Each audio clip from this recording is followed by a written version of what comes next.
حضور حضور میرا سوال یہ ہے کہ عقیقہ میں لڑکے کے لیے 2 حصے اور لڑکی کے لیے 1 حصے کرنے کا حکمت کیا ہے اس میں؟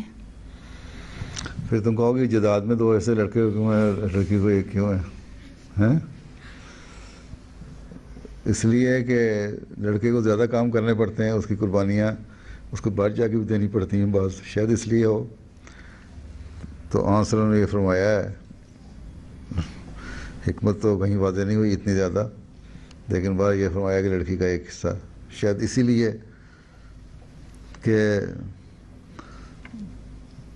اور یہ بھی ایک صدقہ ہے نا، تو تم لوگ شکر کرو کہ تم لوگ 1 حصے میں، تم لوگ لڑکیاں زیادہ نیک ہیں، شاید اس لیے نیکیوں کی وجہ سے ان کو تھوڑے صدقے سے ہی ان کو گزارا ہو گیا۔ جزاک اللہ۔